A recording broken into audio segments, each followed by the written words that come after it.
सर्व समाज बांधवांना विनंती, आपण संतोषांना देशमुख यांना न्याय मिळावा म्हणून या मूक मोर्चामध्ये सहभागी आहोत।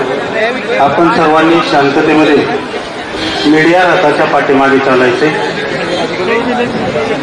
सर्व समाज बांधवांना विनंती, आपण मीडियाच्या रथाच्या पाठीमागे चालायचे।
एका मुलीला फाशी घ्यावा लागली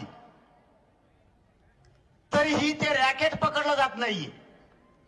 परवा रात्री पुन्हा एका मुलीला छेडछाड करून तिथं त्या आरोपीला जाऊन सांगितलं, मला सत्तेचं पाठबळ आहे, मला कोणी अटक करू शकत नाही, मी या पोरीला घरात घुसून उचलून नेणार, असा आरोपी म्हणतोय।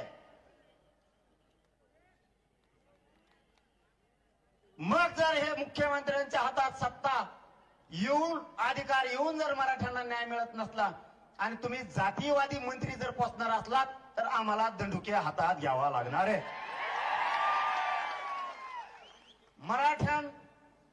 मराठ्यांना संपवायला निघाले जातीयवादी मंत्री जर तुम्ही सांभाळणार असलात आणि साधे साधे ते चिल्लर चिलट तुम्हाला धरता येत नाही तर मग अवघड आहे। मग आम्ही जर खवळलो, आम्हाला नाव ठेवू नका। आज या मोर्चाच्या निमित्तानं तुमच्या खांद्यावरती जबाबदारी। आणखीनही या राज्यात जरी सरकार पक्षाला किंवा काही जातीयवादी मंत्र्यांना या राज्यात विध्वंस घडवून आणायचा असला तरी आम्हाला घडवून येऊ द्यायचा नाही, हे प्रामाणिकपणानं सांगतो। तुम्ही सगळ्यांनी जावं, त्या आरोपींना पकडायच्या बाबत मुख्यमंत्र्यांशी बोलावं आणि कुटुंबाला घरी येऊन सांगावं, आम्ही 2 दिवसात 3 दिवसात सगळे पकडणार आहेत। आणि जर ज्या नेत्यानं, मंत्र्यानं, आमदार